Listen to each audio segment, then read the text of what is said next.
50 famous stories, 50개의 유명한 이야기, 아트리의 종, The Bell of Atri.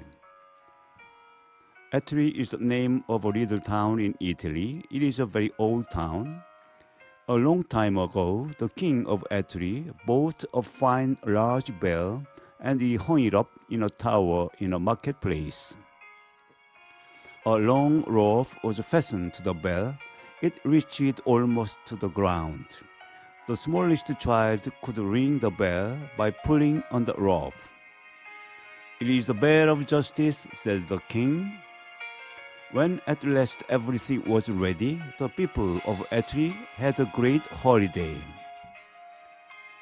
All the men and women and children came down to the marketplace to look at the bell of justice. "Perhaps the king will ring it," says the people, and everybody stood quietly and waited to see what he would do. But he did not ring the bell. He did not even take the rope in his hands. "My people," he said, "do you see this beautiful bell? It is your bell, but you must not ring it unless necessary. If anyone hurts you, you may come and ring the bell, and then the judges shall come together at once and hear the case and give you justice." Many years passed by after this. The bell rang out many times to call the judges together. They corrected many wrong things and punished many bad people. At last the rope was almost worn out.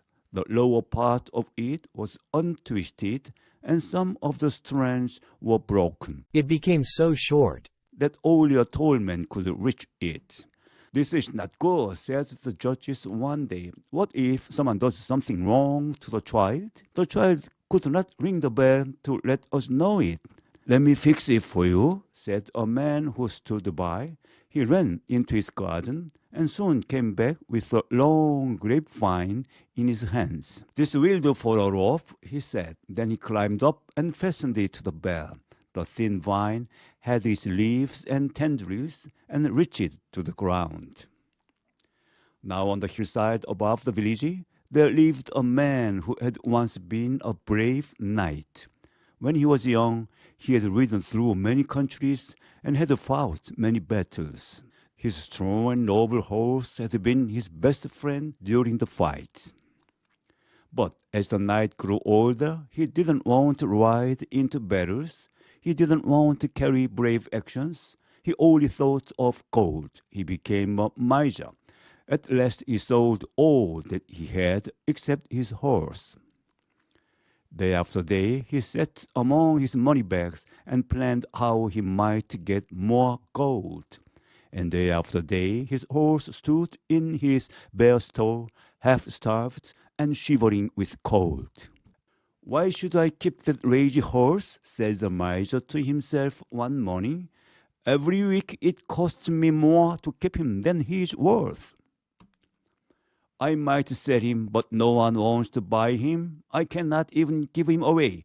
I will turn him out of my house and let him pick grass by the roadside. If he starves to death, so much the better." So the brave old horse was turned out to find what he could among the rocks on the barren hillside. The horse was lame and sick. He was glad to find even a blade of grass or a thistle. The boys threw stones at him, the dogs barked at him, and in all the world there was no one to pity him. One hot afternoon, when no one was on the street, the horse chanced to wander into the marketplace. The poor beast could roam where he pleased. He saw the grapevine rope that hung from the bell of justice. Its leaves and tendrils were fresh and green. They should be a fine meal for a starving animal. He stretched his thin neck and took one of the tendrils into his mouth. It was hard to break it from the vine. He pulled at it, and the great bell above him began to ring. All the people in Atri heard it. It seemed to say, "Someone has done wrong to me. Oh, come and judge my case. I have been wronged." The judges heard it. They went out through the hot streets to the marketplace. They wondered who rang the bell at such a time. When they passed through the gate, they saw the old horse eating the vine. "Ha!" cried one. "It is the miser's horse. He has come to call for justice. His master, as everybody knows, has treated him very badly. Although he is a dumb animal, he also asks for justice," said another. "And he shall have justice," said the third. Meanwhile, people had come into the marketplace. Then they were ready to tell how they had seen the horse wandering on the hills for food.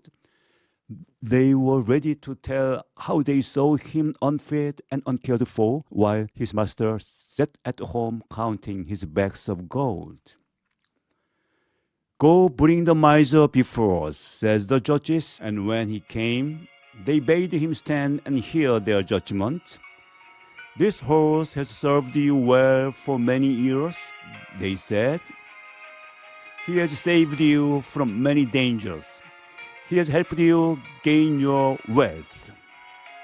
Therefore we order that half of all your gold shall be set aside to buy him shelter and food, a green pasture, and a warm stall to comfort him in his old age." The miser lowered his head. He was sad to lose his gold, but the people shouted with joy, and the horse was led away to his new stall with wonderful dinner ready.